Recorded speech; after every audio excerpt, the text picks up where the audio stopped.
everyone, and welcome to this Smiley Talks event, Ending Homelessness and Building Resilient Communities. This is the first of our Smiley Talks poverty events, and we're delighted to be hosting this in collaboration with Social Bite, a Scottish-based non-profit working to end homelessness. Our aim is to raise awareness of the social impact the charity has had to date and to delve into the future of their groundbreaking work in the fight against poverty in Scotland. Before I introduce our incredible panel, I want to tell you a little bit about Smiley Movement. The Smiley Movement is a non-profit organisation that aims to tackle the big issues in society by matching people and organisations who can help solve problems with others that need solution. We want to make this process as simple as possible for anyone, anywhere to get involved and start creating a positive impact on the world via our unique social network. It's really easy to get involved, completely free and open to everyone, regardless of where you are, what skills you have, and how you want to help. And now, without further ado, I'm delighted to introduce our incredible speakers. If you have any questions for them throughout the event, comment them and we'll be asking them at the end. So, welcome to the panel, Marzena, Natasha, Arash, and Leeann, who are all going to introduce themselves for you now, beginning with Marzena. Hi, good afternoon. My name is Marzena Farana Sherlock, and I'm the Social Impact Manager at Social Bite. It's a pleasure to be here today and speak about the work that we've been doing for the last over 8 years. If you don't know what Social Bite is, it's a social enterprise that is based in Scotland. It all started with a dream and a book written by Professor Mohammed Yunus that inspired our co-founders Josh Littlejohn and Alice Thompson to start the venture.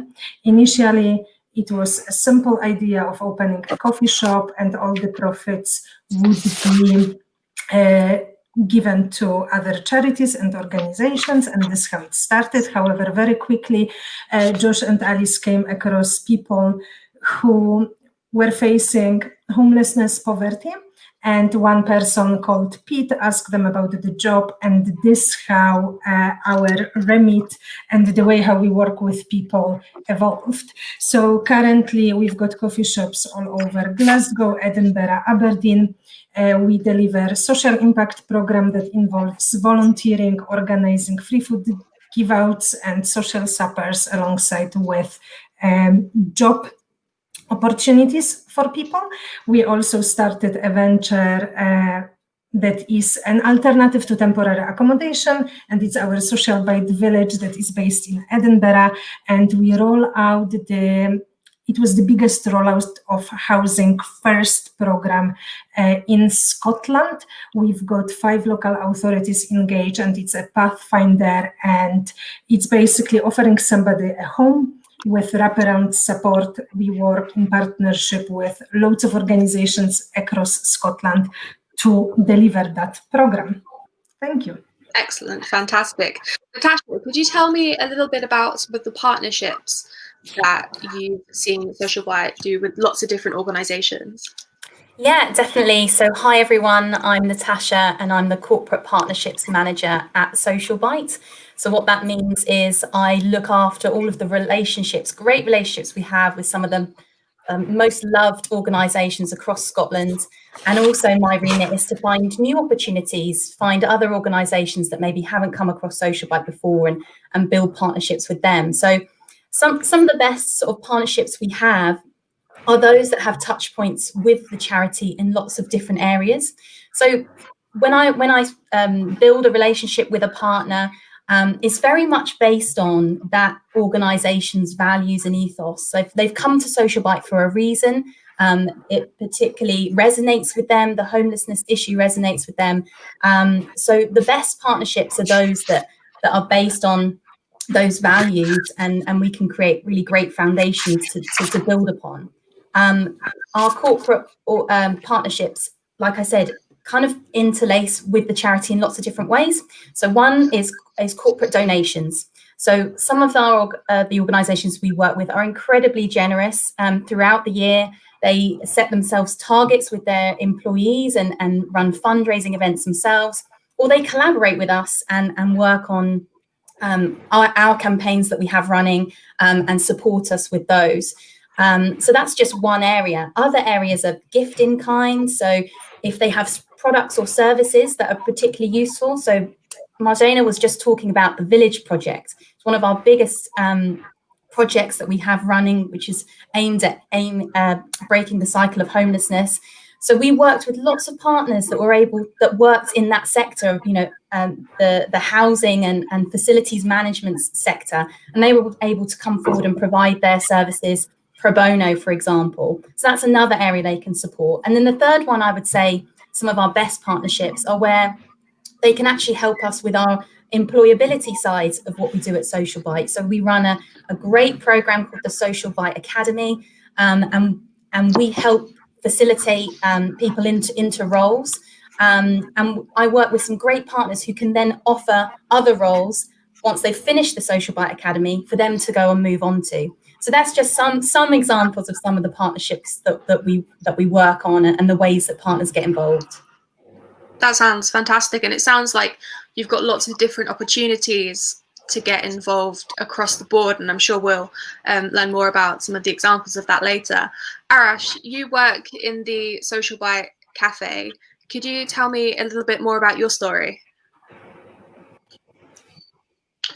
Hello everyone. I'm working in the Social Bite in Glasgow.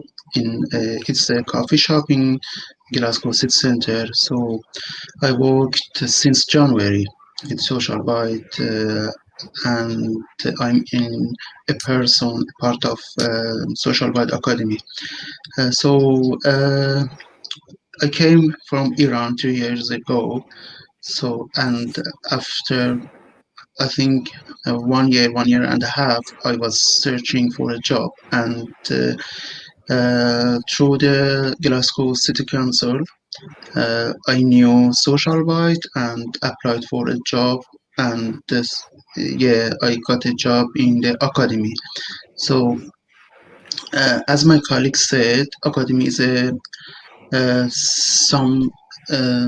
something the Social Bite invited to help people like me, because some new people, especially refugees, didn't have the knowledge about this country, and there has some problems about finding a job and getting qualification, knowing the regulation and something like that. And academy helps people to access and go there, this barrier, they broke this barrier. So I'm working with Social Bite right now. I like that. Social Bite helps people. I think that pretty much sums it up. Yes. So, Leeann, I was wondering if you could tell me a little bit about Cyrenians and how you relate to Social Bite. Okay. Thank you for having me along today. My name is Leeann McLaren. I'm the service manager at Social Bite Village in Granton in Edinburgh. I currently work for Cyrenians, who are a partner of Social Bite. Cyrenians tackle the causes and consequences of homelessness. The charity itself has been around for 50 plus years and has around 40 plus, maybe 50 projects linked to homelessness. The belief is from Cyrenians that everybody deserves opportunity to lead a value and fulfilling life. And the support we offer is often person-centred, relationship-based, and we work along beside the people we support to put their needs first. What we do can be ranging. We have a vast amount of different projects, from a set of outreach, people who are, around and about on the streets if people are rough sleeping. Part of the Housing First initiative, as already mentioned. Lots of various different support available through Cyrenians. Over the last year, we've actually supported around 10,000 people in their journey through homelessness. So a huge number in the area. Cyrenians help wherever we can, regardless of age, circumstance, background, or health and well-being. And they work really to ideally make long-term improvements in people's lives. I'd like to tell you a bit more about the village. We've seen some images there, some pictures of the village. Great place, wonderful place. I'm quite new to the village. I only started in post here a year ago, just pre-COVID. So still settling in and finding my feet. But you'll see from the images now that are coming on the screen what a wonderful place it is. Lovely setting, right near the sea, lovely sea views, and a sunny day. It's a wonderful place to be. So Social Bite Village, first residents moved in July 2018. The village is run in partnership with Cyrenians, Social Bite, and Hillcrest Homes, who are also involved, and others who donate to the village. We have, I think, 11 nest houses on site. These little houses, that we have 2 people share in each nest house. There is a large central community hub where people can come together and can focus on community life. So it's very much about pulling people together and creating a community for people. And we want people to eat together. We want people to socialise together. And we use the hub too as a training base for all our support activities. So people come back and forward, use it as a relaxing space and really enjoy what's on offer here. Excellent. So, perfect. Yeah, I think that's really great. And I think what I really want to pick up there is the kind of importance of community and the real kind of the fact that there's not one solution. There's lots of things that a person might need. And I wonder, Marzena, how you would, you're the social impact manager. How would you categorize and explain social impact and why it's so important?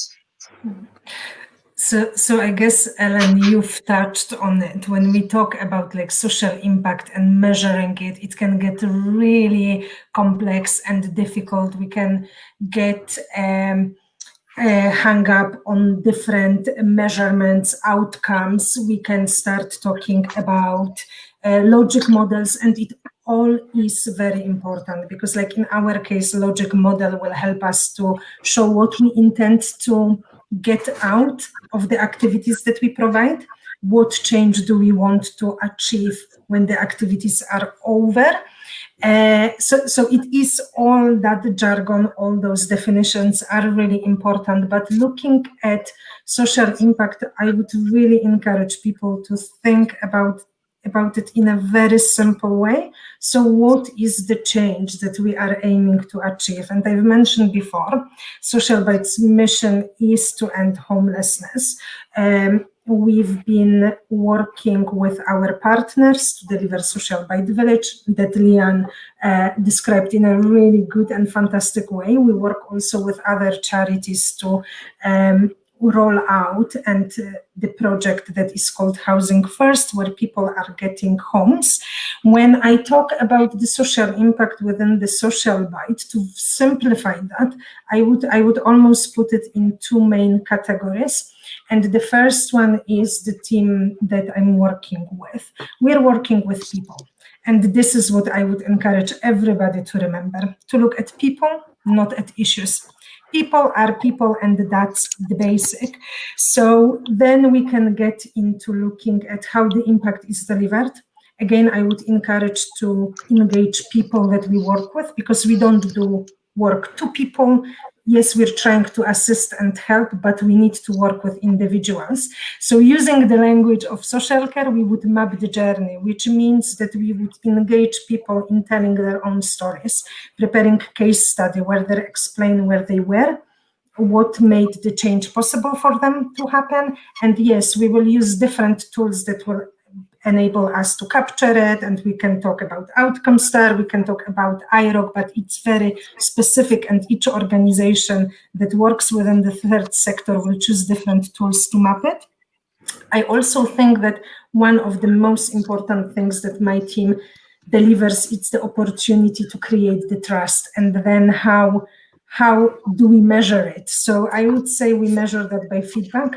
by people saying to us that they've been able to build relationships, that they've started feeling that they belong somewhere. Another example, it's just having a good feeling about being somewhere and calm interactions. So this is the first area that I would say the impact is measured. And the second one, a huge part of the work that Social Byte delivers is raising awareness. So talking to people about the issue of homelessness, about the impact of poverty, about the impact of different systemic issues that people might be facing. And the other area, the very general area of social impact would be engagement with the general public. As you've, Ellen, mentioned, people might not be aware what the causes of homelessness are, people might not be aware how to help. So we will be measuring that by number of people that will get involved with the events that we prepare, but we will also then try to engage people in giving us feedback around how their perception have changed. Do they think that that change will last?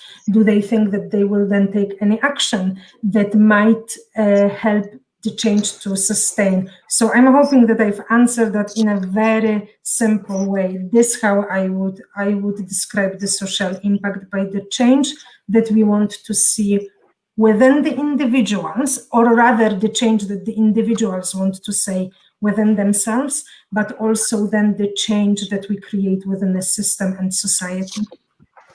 Perfect.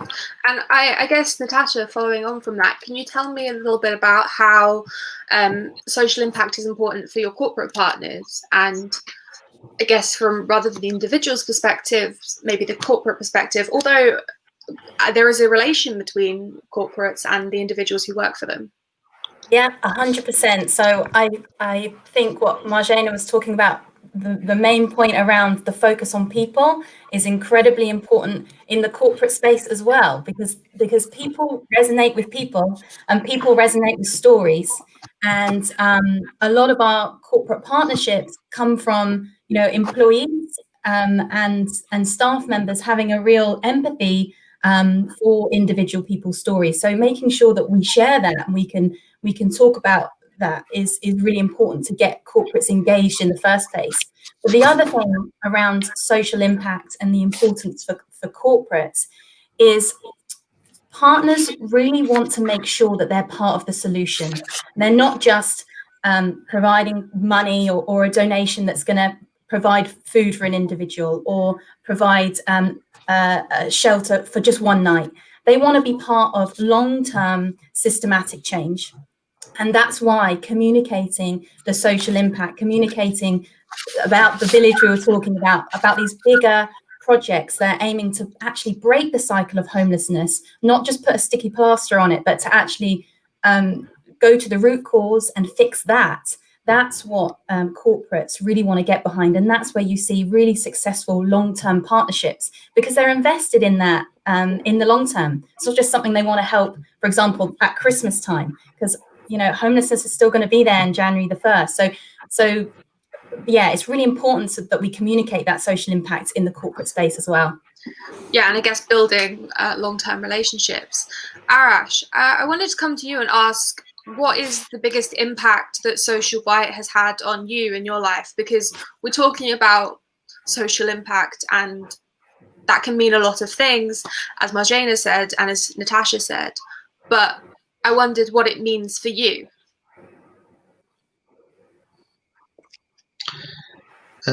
So you might know about me. So when I came here, I didn't know the language, so I struggled a lot for learning a language. I applied for ESOL classes, and after 1 year, I was searching for a job. And so when I knew the Social Byte, I did an interview and I got the job in the academy.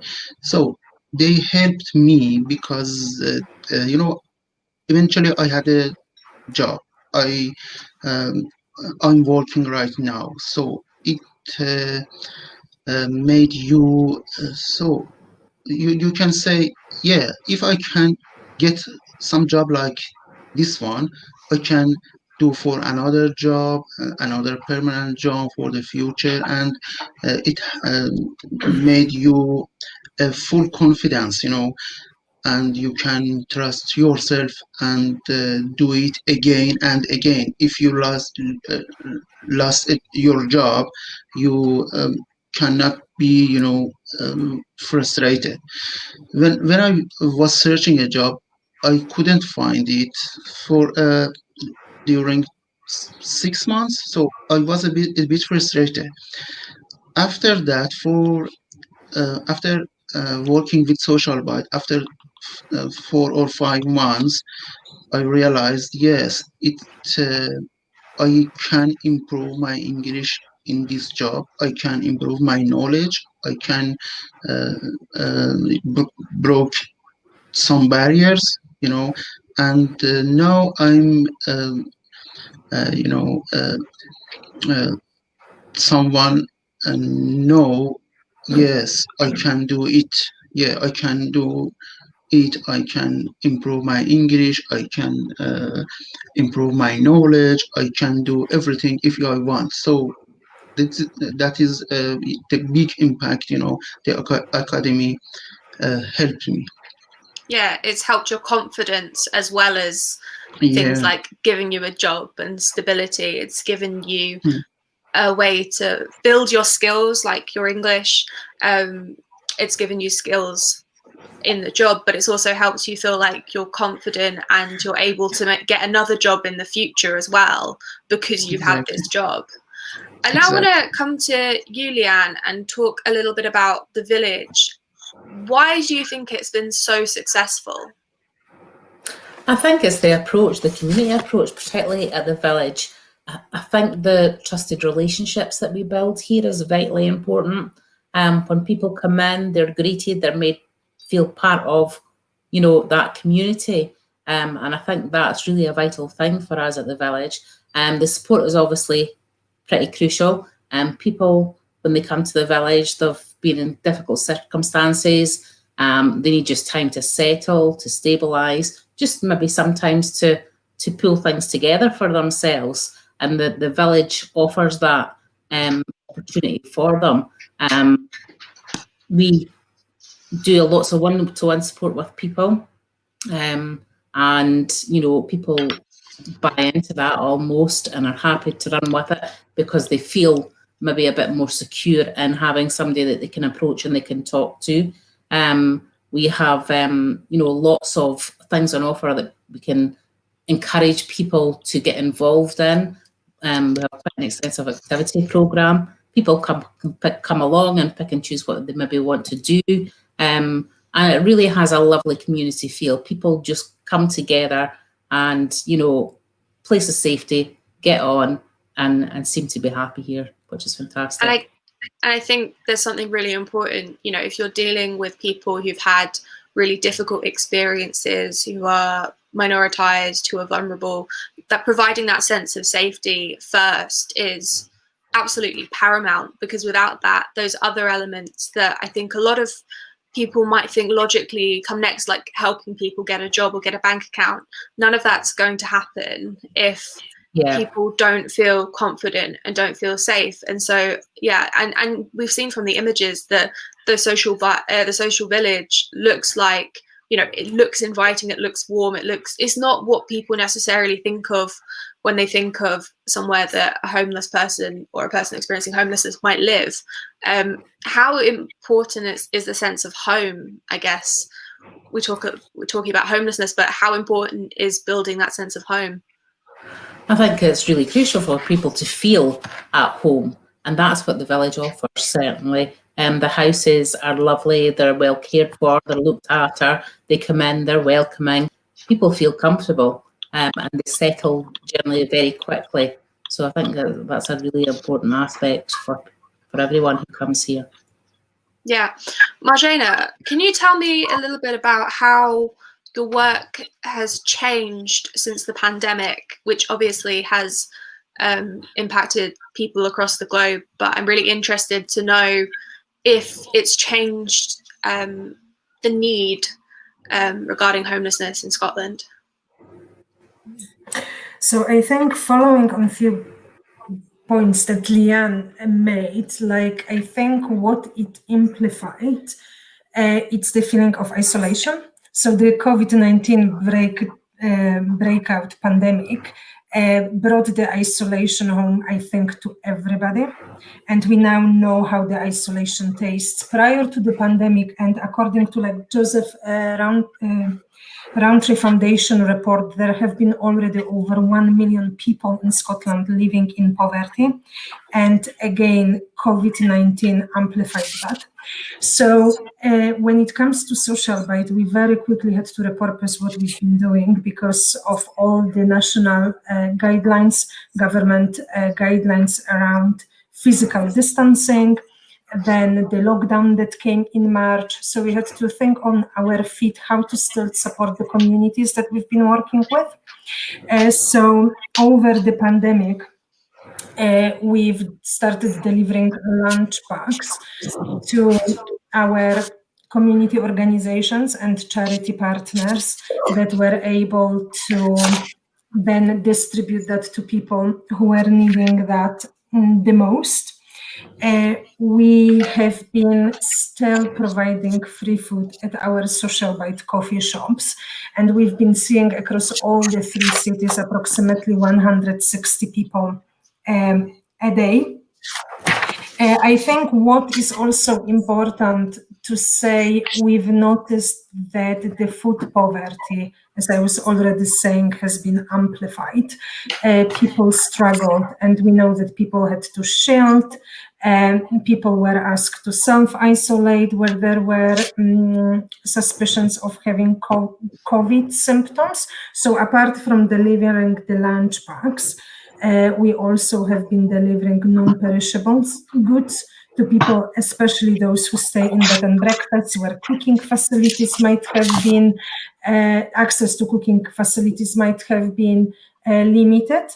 So this is on that scale of food poverty. How can we work with other organizations? How can we work with people from the communities? Because we need to remember that communities have intelligence. We need to remember that people know what they need. Sometimes they just need a wee bit of assistance to be able to use their own advocacy, to be able to sort out the situation. And the other need that we've noticed has been that crucial need for keeping relationships. So what we've noticed at Social Bite was raised in numbers of phone calls where people struggled.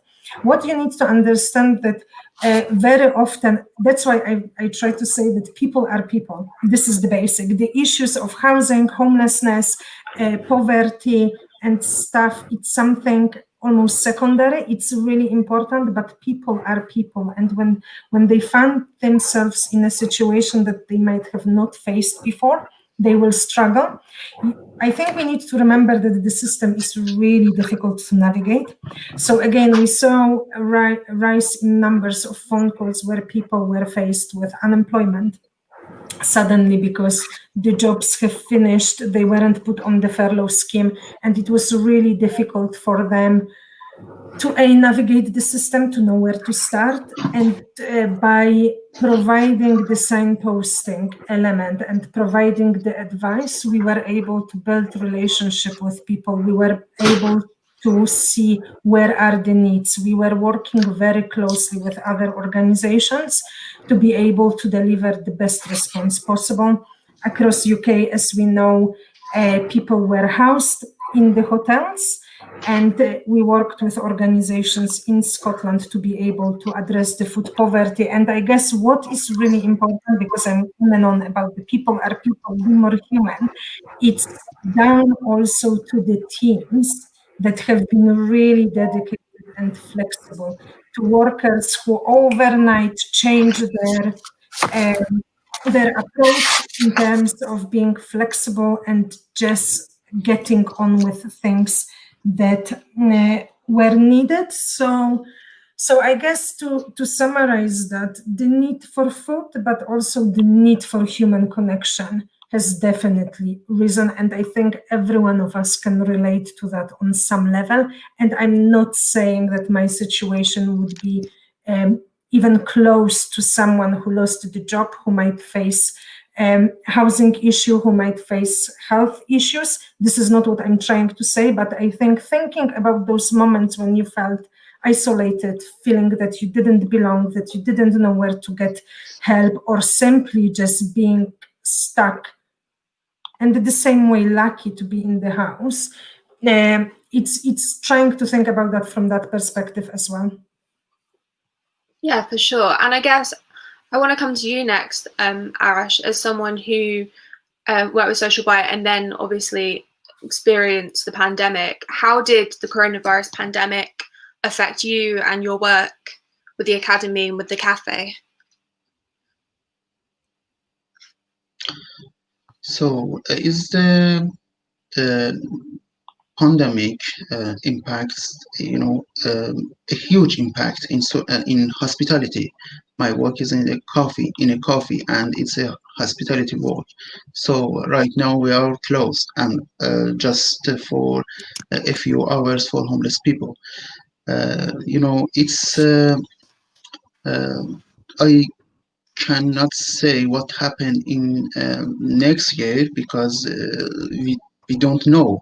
But during this month, so it was a huge impact in hospitality, and I used to work full time, but now I'm just working nearly 15 hours. So that is a huge impact for me, and Yeah. someone like me who is working in hospitality.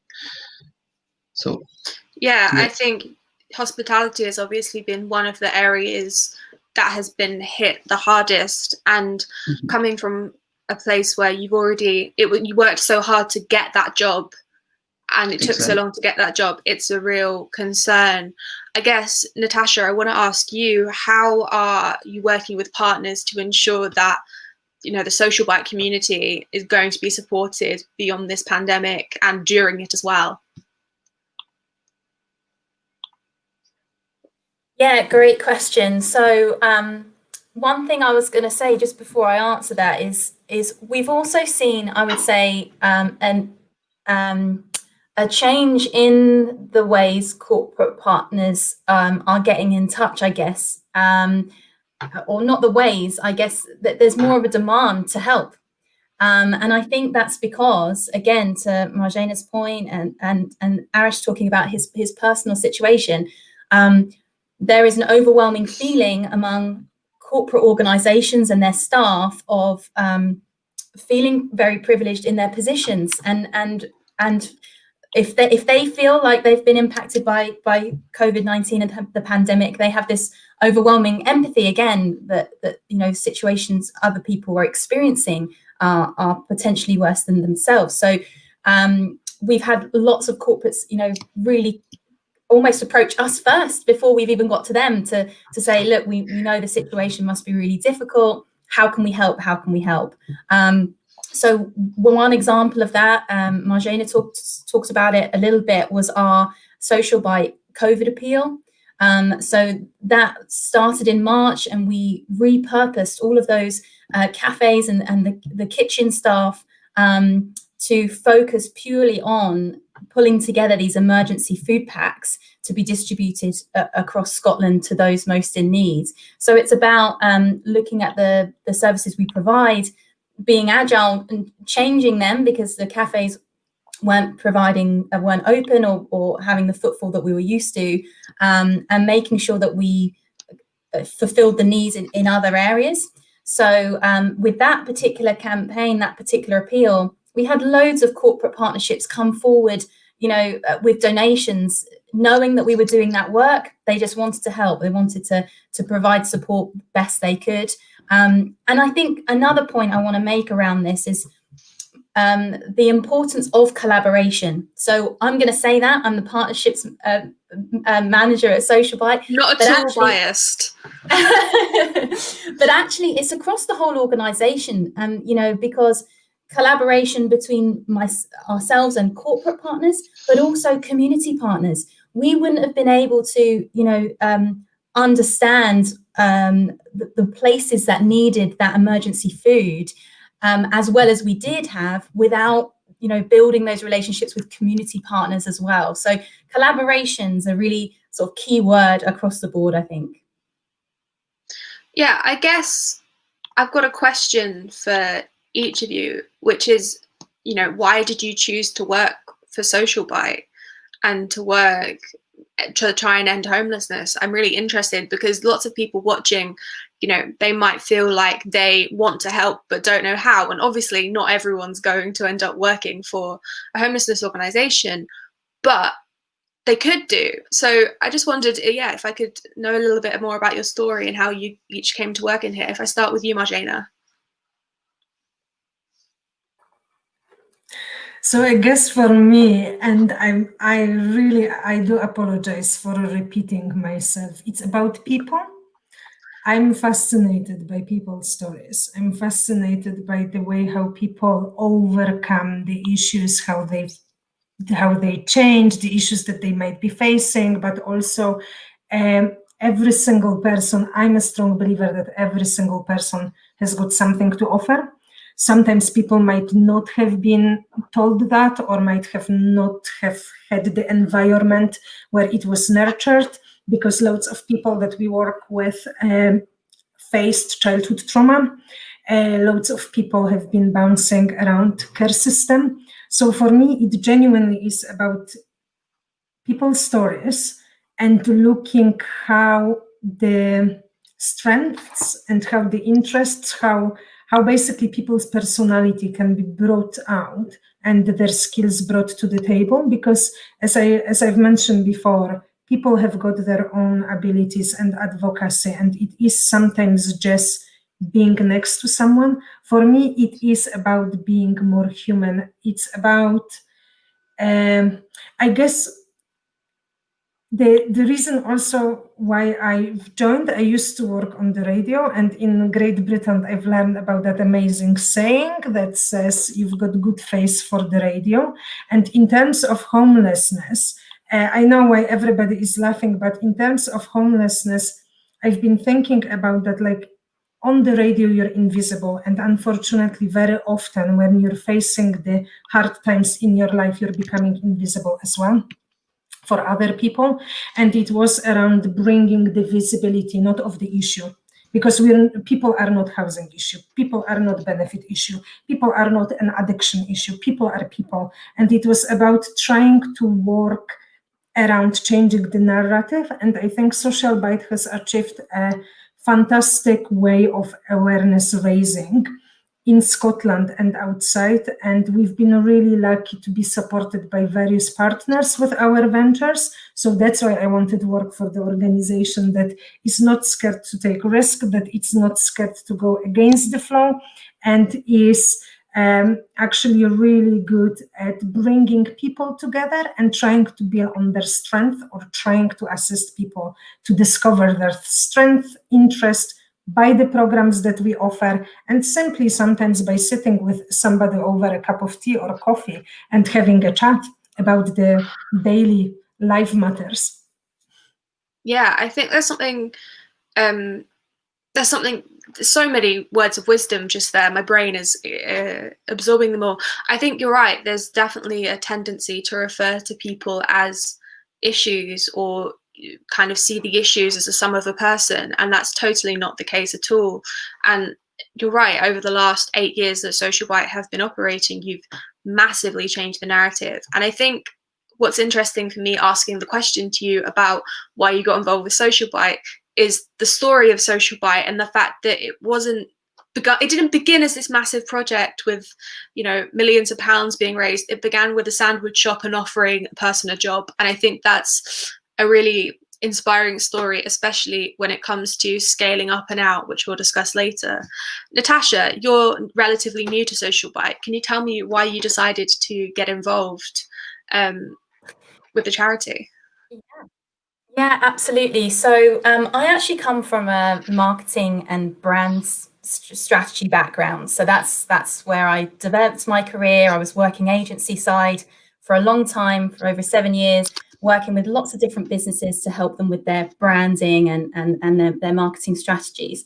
And then outside of work, which I think is important for lots of people, because lots of people tend to invest in what they're most passionate outside of work, which is strange. And I said that for the most of the people, because a lot of people you'll meet in the third sector have ended up there because they have decided to bring their two worlds together, what their strengths and their skill set, along with what they're really passionate about. So outside of work, at the time when I was working agency side, I started to really get interested in health. And I became a personal trainer and a community boot camp instructor. So I ran boot camps, and they were free at the time. It wasn't about earning any more money. It was more, I enjoyed working one-to-one with people and helping them move their bodies more, and talking to them about health and how they can improve their lifestyles, but through different health areas of health.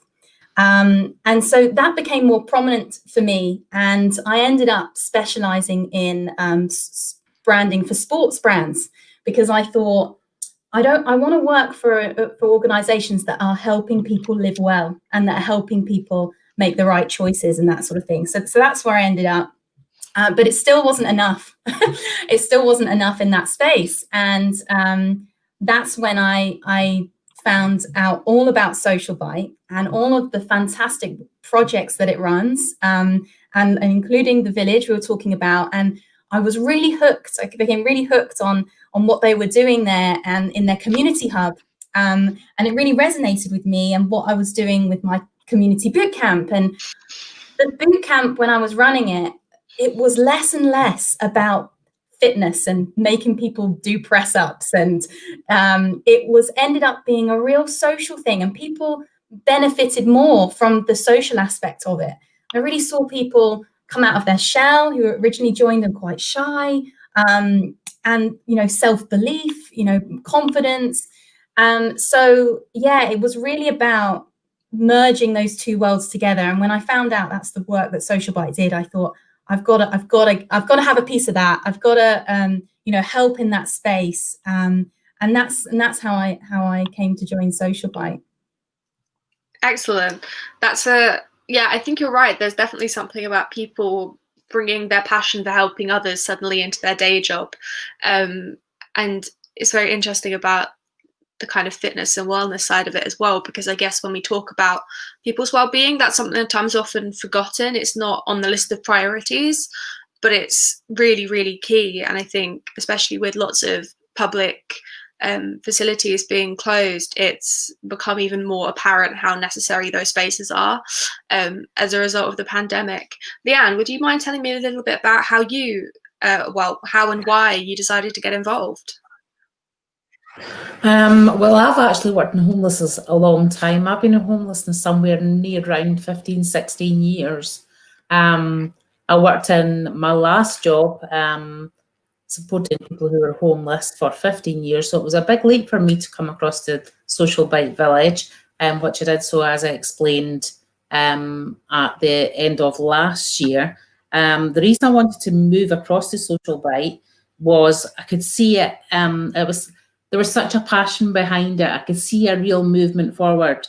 There's a caringness there for people and addressing people's needs. I think that was really, really important for me.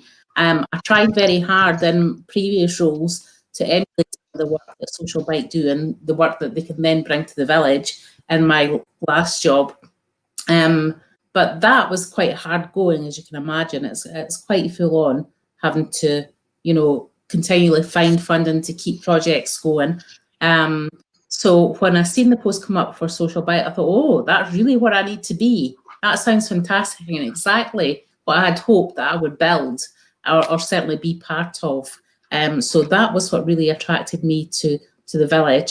Best thing I've ever done, I have to say. Now that I'm here, I'm taking time to establish myself, get working with the guys. I mean, it's fantastic in the fact that what I really love to see is how resilient people are and how they can channel that resilience going forward, to progress, even in the most difficult circumstances sometimes people can find themselves in. And let's face it, this pandemic has brought this very close to all of us, how close this could be for anyone. But what I take from it is, there is people that they can They can maybe get knocked down, they've had a difficult time, but they can get back up again and they can push forward. And that's really what I want to help and assist, as people move on and progress. I'm quite passionate about that, actually. So that's why I'm in this. The passion comes through, it radiates through. Yeah. And I guess you must have seen how things have changed in the field of homelessness over the last 15, 16 years or so as well. So I think we'll come back to that. But before that, Arash, you told us about how you came to join Social Bite. Can you tell me a little bit about, what you've enjoyed about working with Social Bite and for Social Bite? Yes. To be honest, when I was searching the job during this year, so I worked with Social Bite since January. That time, to be honest, I wanted to do something. I wanted to have a job. But when I knew the Social Bite and I searched a bit about that, I think, I thought if I could get a job with Social Bite, I can proud of that, because realized it's a company which helps homeless people, which helps to the end of the homelessness. So yes, after I got a job and work with Social Bite during this month, I realized how important is helping homelessness people, how important is chatting with some people who didn't talk to somebody during 20 hours, and how it can help people, and I can proud of that, because I'm a part of Social Bite right now. And yes, I was enjoyed helping people. Yeah. It's a big point for me. Yeah, and I guess it comes back to what you said earlier, that Social Bite help people, and Social Bite is ultimately made of people. I just wanted to highlight this comment from someone saying, I'm completely inspired. I got on this, I found this talk by chance. What acts of kindness? And they're going to check you out. I wanted to mention kindness because you have a festival of kindness going on right now. Natasha, would you be able to explain a little bit about what the Festival of Kindness is and how people can get involved?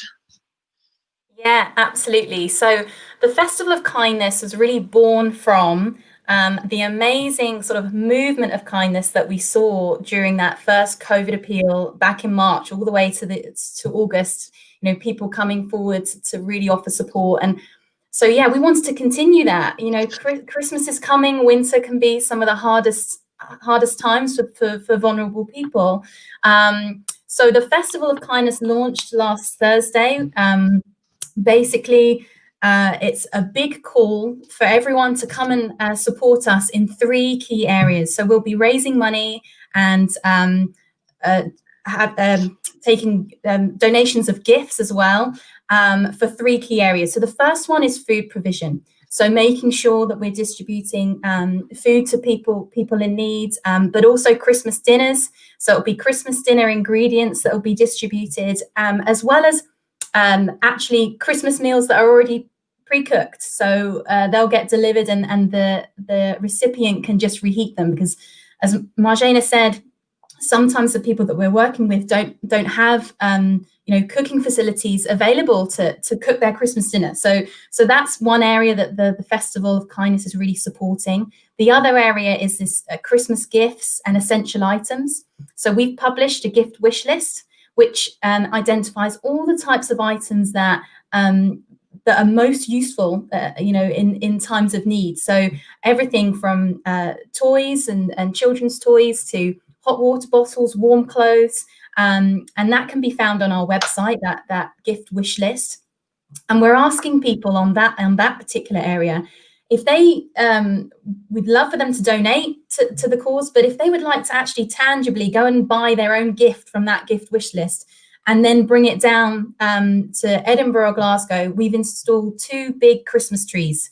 And the idea is that you can bring that gift down and place it under the tree, and then those gifts are going to get distributed right across Scotland to those most in need. So it's a really lovely visual element that you can see in the cities and really physically feel like you're part of it. And then the last element to that is making sure that we can provide emergency shelter and support. So donations that we receive will help us to cover that area for people most in need as well. So those 3 areas we're really going to be helping with. But we'd love for people to get behind it. They can visit our website where you can learn more about it and how to donate. From my side of things, we've got lots of corporate organisations that are running fundraising initiatives with their employees. And I know it's a tough time because everyone's sort of working from home, but it's a really lovely way to engage employees, as well as if you're just an individual but would love to get behind the campaign, then please do come and check it out.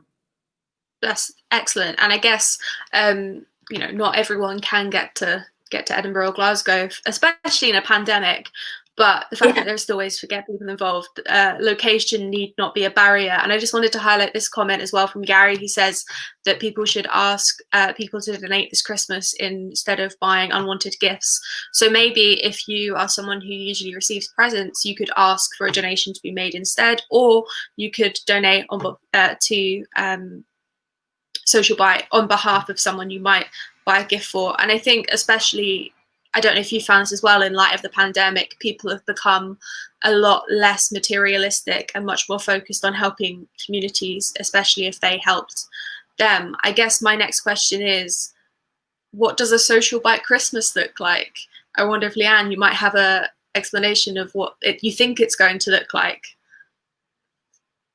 Oh, you're muted, Leeann. Oh, sorry. It's all right.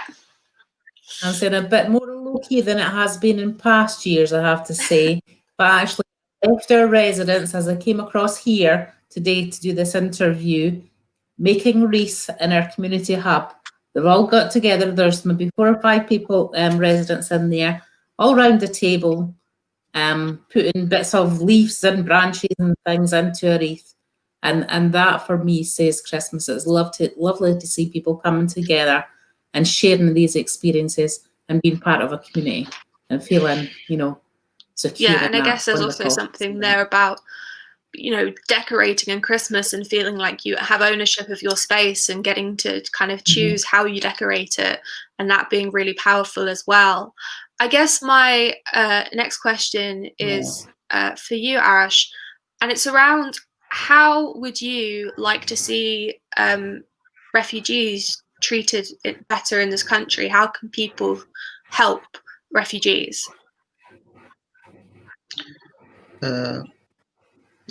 So I think the main there is some regulation.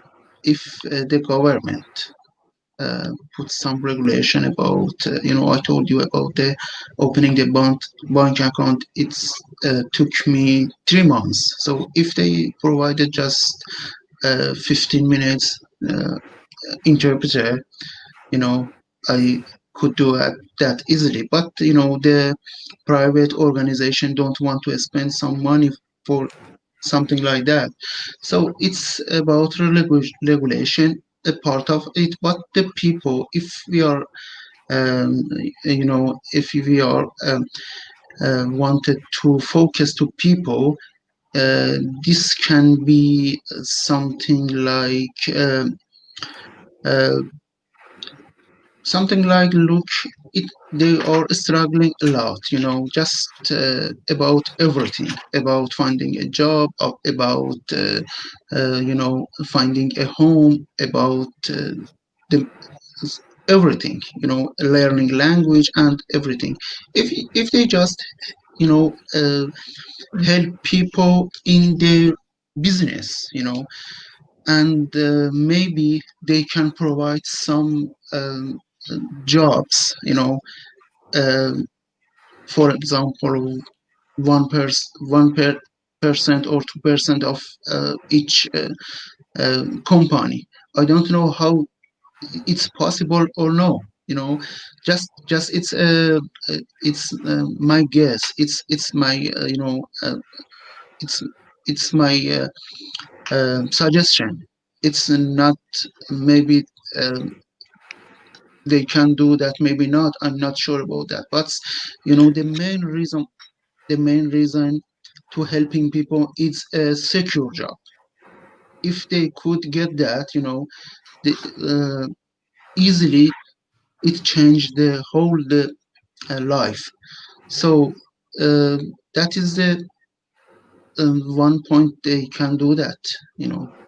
Yeah, and I guess it's about also asking, refugees what they need and how you can help, and not necessarily having an answer, but reacting to what people need.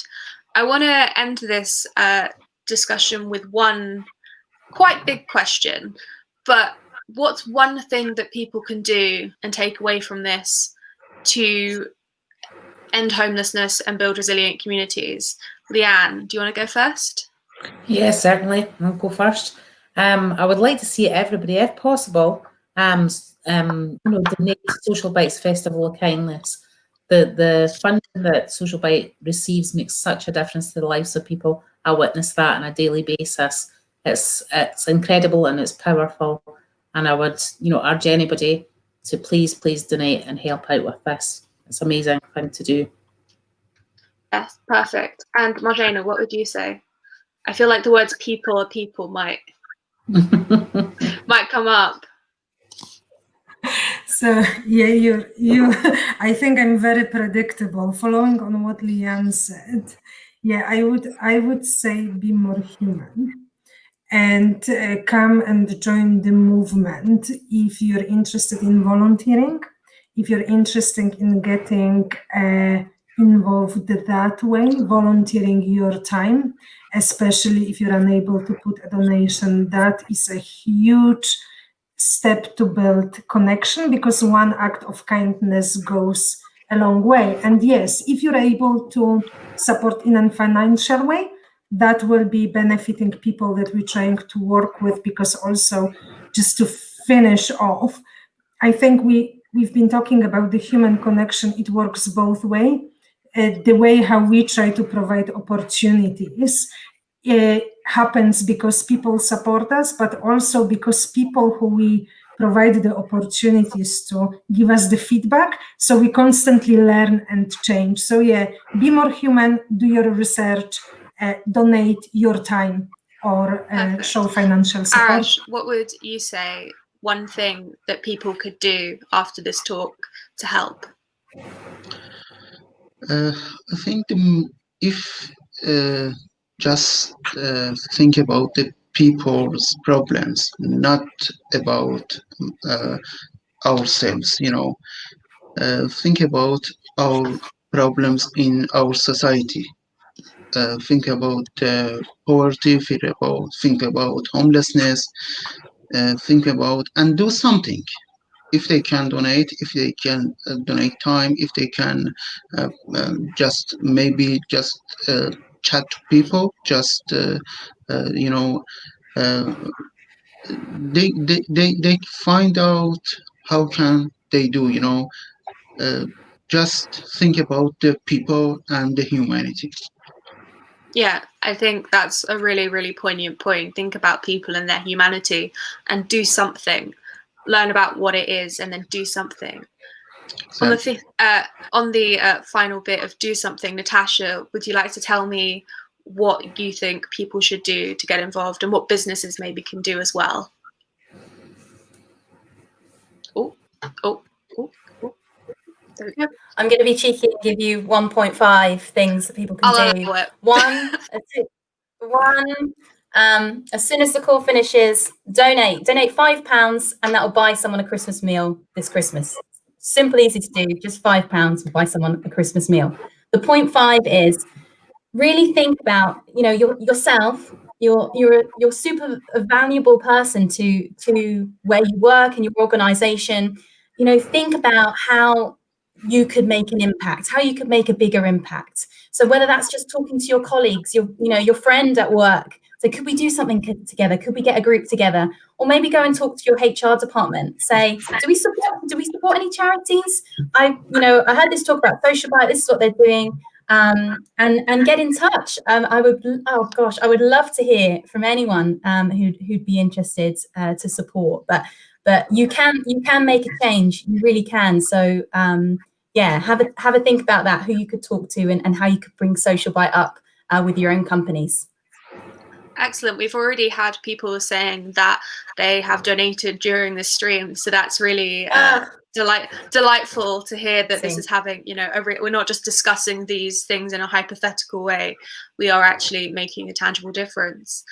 That wraps up our lovely panel. Thank you so much for everyone for getting involved and watching. To find out more about our panel and Social Bite, head to smileymovement.org, where you can also sign up to our website, which will enable you to be matched with partners and organizations that need support. If you have support to give, whether that's financial, whether that's donating time, whether that's having some skills.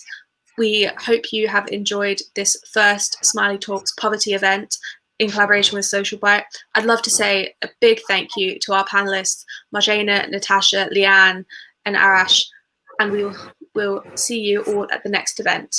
Thank you so much. Bye. Thank you. Thank you.